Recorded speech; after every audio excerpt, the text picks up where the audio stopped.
Hi gang, Elizabeth here with Dandysoap Channel, DandylineSoap.com, and today's DIY is we are going to use my inspiration, which is the Believe towel and pot holder set that I got from the Target Dollar Spot for $3. This is a beautiful set and it has the pom-poms on it, and we're going to duplicate this Christmas gifts. So every year I make Christmas gifts, and this year I was inspired by this Believe towel and pot holder set that I estimate around $1.30. So let's go over the items. The pot holders is a 2-pack at Dollar Tree, so that's 50 cents. The flour sack towel, which look at Walmart of the flour sacks, they are 28 by 29 inches. These run $9.44 a pack, so that's less than $1. The pom-poms in the kids section, the pom-pom, this runs $2.44 a pack, and you get 4 yards of it. So you could easily get right at, I believe, if I counted it correctly, you'll get 5 towels out of this. We'll, of course, need scissors, most importantly. You will need a needle. I am recommending either an embroidery or a tapestry needle. This is DMC thread, cross-stitching floss, or you can get these also at Dollar Tree in a small pack, and there's multiple colors, or you can just purchase one at Walmart. So the glitter glue that we get from Dollar Tree, and the bottles, these applicator bottles, and I'll tell you why shortly. This is some of the best glue I've ever used. You get this at Dollar Tree, is liquid adhesive. It is designed strictly for fabrics. Best glue I have ever used, bar none, guys. If you use this as your no-sew method, you are not going to be disappointed, and you can launder your towel. It will not come off. There's also the liquid stitch that you can get at Walmart. The other thing that if you happen to have got, you're going to be at a plus all the way around and better off. That is the 3D fabric paint at Dollar Tree. They had black, white, green, and red, yellow, and so I picked up the black, and I'm actually going to try this out today. You can use tacky glue. You can also use Mod Podge, and it will dry overnight if you are using the 3-dimensional paint from Dollar Tree. The 3D paint needs at least, you will need 72 hours, as stated here on the package, before washing it. And it does tell you you can handle it to let it dry flat for 4 hours right there. So let's clear this out of the way and get started on making our own towel and pot holder set. I left these items in the screen for a reason, and I'll tell you why. If you have these applicator bottles, any of your paints, any of your acrylic paints will work as 3-dimensional paint. You do not have to have this fabric paint. If you do, all the more wonderful, and you can pick up fabric paint in Walmart. But you can take if you do not have these bottles, you can take the applicator from off of the Aleene's tacky glue, and it fits atop of any of your acrylic paints. So you can buy just a standard acrylic paint in from Walmart or anywhere, and take this cap off and swap them out and write out your word and allow it to stand for that set for at least 4 hours. I at least would allow more than 4 hours, a whole 24 hours, and it will act as 3-dimensional paint. The great thing about Mod Podge is if you truly wanted to use a textile medium, you can take the Mod Podge and place it on the fabric, and that will make the fabric a little more firm and stiff, so that when you are trying to maybe use, say, a paint marker or a fabric paint marker, your fabric will not be stretching on you, and you will be able to apply. The great thing about using the paints 3-dimensionally is once you write that word, it's going to stay, the paint's going to remain in that pile, and it will dry just the way you wrote it. to allow for suspension. Glue has a thickening agent that allows for suspension. And there's how the glitter stays all mixed up and takes an extreme long time, if ever, that it separates. So I'm going to remove these things from out of our way. And the first method I'm going to show you is an old-fashioned, old-timey quilting stitch that you can learn and do if you don't want to deal or take the chance on any glues. The no glue method is simply that. You will take your pompons, you will place them, and you will put the glue down as though you were using hot glue. The reason why I don't do hot glue for fabric that I know is going to get laundered often, like a towel, is because it does have a tendency to pull away from the sides no matter how great the hot glue is. Over a period of time of washing and drying and all of the agitation it goes through, it will let go. So, let's get to it. Now, the first thing I want to show you is how you can do a regular slip stitch in order to sew on the pompons. As you can see, I'm right-handed, so I have the edge of my towel up, and the pompons I want to flow downward off of the end of them. So I'm actually putting that strand just above the hem that they placed there. So you can do just a standard slip stitch. So you can put a knot in the bottom of your thread if you like, and start out with. And then that way, if there's any extra, you can just cut that tail off. Now you can place your thread in there. And what I do is I generally catch that end as close to the top as I can. Bring your thread all the way through. And then go back down in front of it. And what we're doing right here is we're anchoring our thread into place. Now, we've got that anchored in place.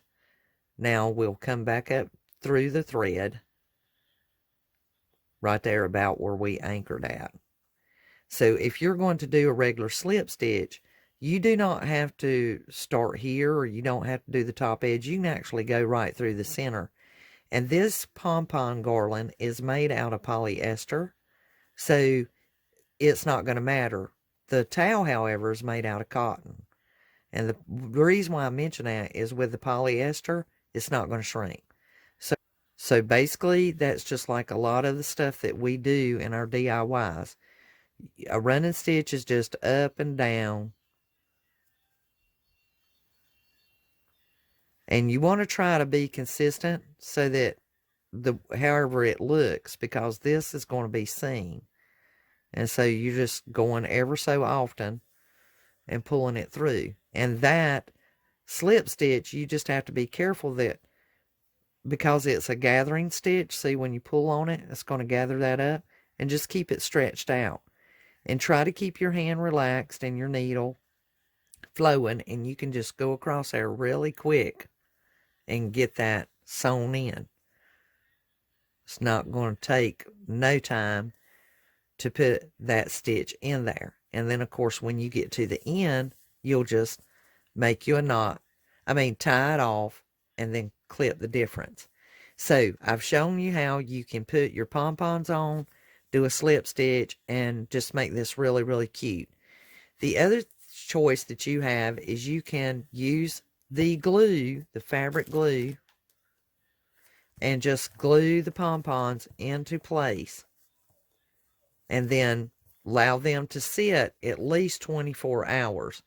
This bottle will tell you on here that you need to allow overnight for this glue to become permanent and everything to adhere.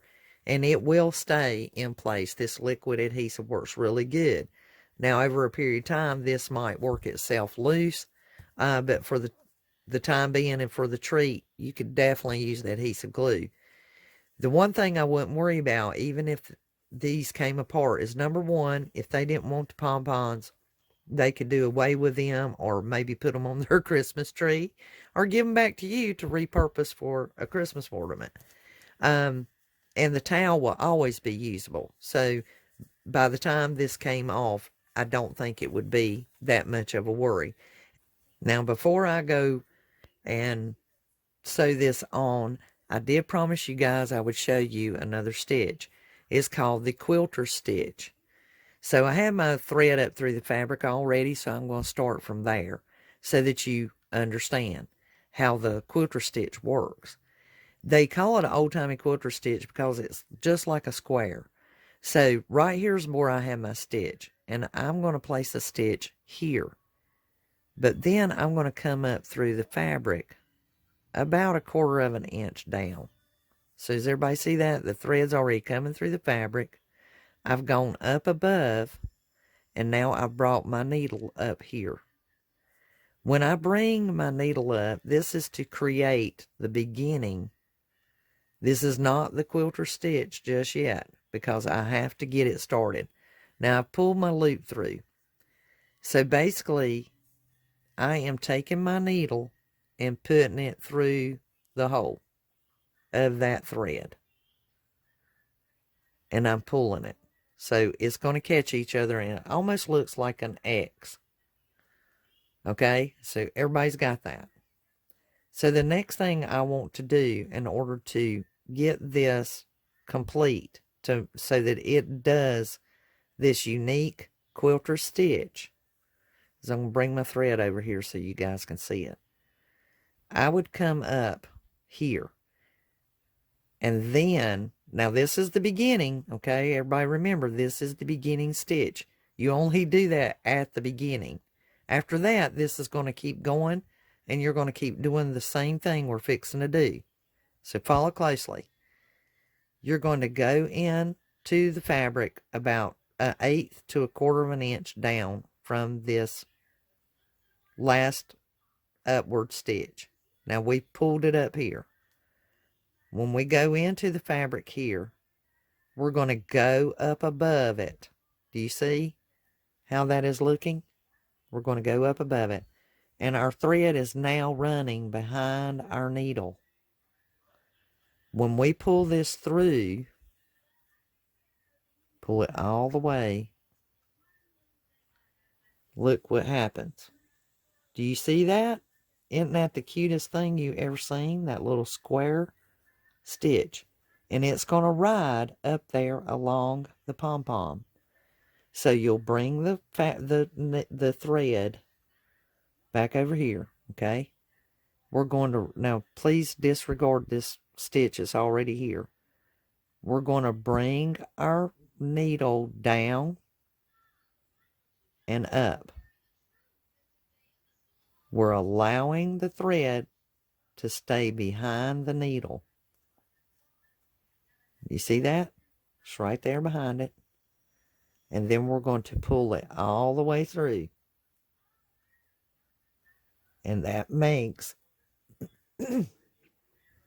that beautiful square quilter stitch. And then you can move quickly, so your thread's always going to be on the top. And it's going to rest behind the needle, so whenever you bring your needle into the fabric, you bring it up where you want that thread just to run and stay. So if you want it close to your item, you're going to come up just above the item. Keep the thread behind the needle. And there you go. And after you've done this a few times, you'll just truck right along. So I did want to share the quilter stitch with you. This is the old-fashioned, old-timey quilter stitch. Now these particular stitches are about 1/8 of an inch wide. You can make them larger. If you want to do them more than 1/8, if you want them bigger, like down here, you're still going to go above the fabric and keep the thread running behind your needle, but you'll make your stitch longer. And then pull it, and voila, you get a longer stitch.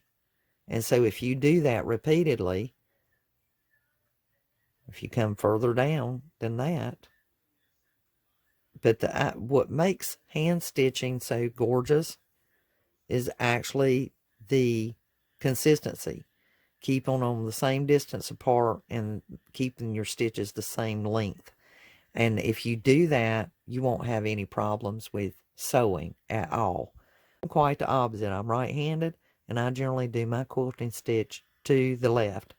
And we're, like I said, most of the time, left-handers usually go to the right.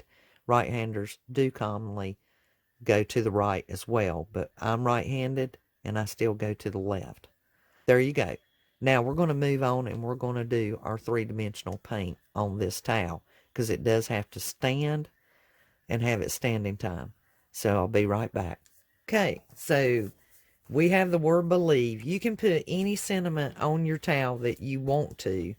So I'm going to try to use this as my guide, but I'm actually going to be doing it in my handwriting. So if I don't get it yay big or yay long, I'm not going to sweat it. But this is about 9.5 inches long, and it's every bit of 3 inches tall. I'll also tell you guys a quilter's secret if you don't know it already. Friction ink pens, by Pilot, the Friction ink pen. This is the erasable gel ink. Now, it has to specifically be the Friction erasable gel ink pens.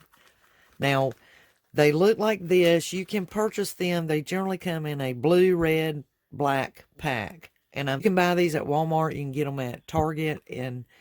But the way that you can know is just know that it's the erasable, has this erasable, and that it's the gel ink. With heat, this ink will come off. And just be mindful, though, that like in using the black, if you had to do that on white, sometimes it'll leave like a little bit of a red or even a yellowish gray residue. So I'll just show you. If I write with this pen, if I write on anything, let me do the corner of this towel, just so I don't have to worry about it. If I write anything on this towel, heat will make it disappear, which means if you're using an iron or anything. Now, my glue gun is over here, and I don't know, it may be, but watch this, okay, because this glue gun is hot, and I'll just show you an example of how fast this disappears. Please watch the writing. Do you see that? Just the heat of that glue gun will make that ink disappear. So if you hit it with a clothes iron or anything, it's going to disappear. So just so you know, you see the ink? And just that little bit of heat is all it takes, and it disappears. So just a FYI, that is a little quilter's secret some of us use, especially me. And see, just the heat coming off of my glue gun is all it takes, and it's going to disappear. And so, and that's why I just did a little corner there. It's completely gone. I mean, and it only takes seconds as soon as the iron gets close to it. And it doesn't matter if your iron is on steam, if it's on dry heat, it's not going to matter. It will disappear. And we'll go this way since I'm right-handed. The reason why I brought up the friction pen is for two reasons. You can mark the area in which you're going to put the verbiage, and you can also write the word and get it sized up to what size you want. Then after that, you can use the iron to take it back off. So what you can do is you can square that out from mark to mark to keep it centered if you want to, just like, and now I know I want my words to be here. So let's say we know that's 9.5. This is our 9.5 point. So we want to go 4 3/4 to find our middle of our writing, or find the middle. So that puts me in this area right here. This is my middle. And I know that with the word believe, the L and the I are in about center point. If you wanted a specific letter, it would be the letter I. So if you wanted to, you could pretty much get that eye, however you want to make your eye in that general area with the pen. Okay, so now we're going to take our dimensional paint that we got from Dollar Tree. And I've got my board under here. I really don't think this is going to be a problem because most of the time with three-dimensional paint, it's really thick. And basically, we're just going to go over top of our writing, and just like you would with a ink pen. And like I said, you could easily use a marker, a permanent marker. And now, I will tell you guys one thing with using dimensional paint that you got to bear in mind. It's just like with our hot glue. If you've ever made the hot glue letters, make sure that your paint connects. And as you can see, the way that this is coming out, it's a very fine point, and you want to just make sure it stays connected. And then just keep moving. And because it comes out thick, it kind of has like a tail per se that stands up. I know y'all cannot see this. I have my Believe on there now, and I do have the option of making these broader, thicker, whatever you feel that you need to do. And if you mess with this 3D paint, see how I moved that? You have got to get on it immediately. If it's got peaks on it or standing up, you cannot leave it sitting for long because it sets up. Once it starts drying and setting up, you're going to really destroy all the work you just did. So if you feel like you need to straighten something out or fix it, you can. Now, I am going to see about these glue paints now, or the glitter glue. Let's try some of this. I have really been pleased with this glitter glue. I've used it on some other stuff. And if you need to, you can always take a towel and just press some out on it just to make sure it's consistently flowing.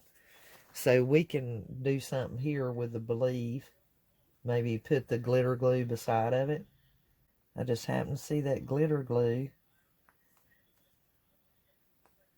And this stuff is just really awesome.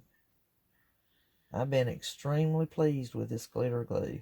I don't know if any of you have had a chance to try it. But see, that looks pretty cool. Makes you want to do more. It's very encouraging, extremely encouraging. The glitter glue as well as the three-dimensional. And that's why I brought this project up to you. That's why I'm sharing it with you guys on YouTube here, is because I really felt like there will be others who would enjoy doing something like this, and would find this to be a really, really nice gift. Just purchasing it was just a nice thing for me to add in my home, and I really liked it, and I thought, wow, this would be a really neat gift that I could make for $1.50. And I mean, my friends and mother and everybody would just absolutely love it. They would just think it was just awesome. So I do want to try some of this silver too. Let's see what we got here. Okay. It gets on there. You got to make sure that this touches the fabric, guys. Even though it's got a tail on it and it's kind of suspends in the air, in order for it to stay on there, once it hardens and dries, you need to make sure that it is touching the fabric. That's the paint and the glitter glue. So we got Believe on there. And me thinks me's going to leave that just like that. Okay, I got a little silver on that dot, and that suits me a little bit better. So here it is. We've got the Believe, and it has dried and set. And the one thing I wanted to point out is don't let your cat anywhere near your towel once you get it all done and you're letting it dry. He totally destroyed my E by disturbing the area this was laying.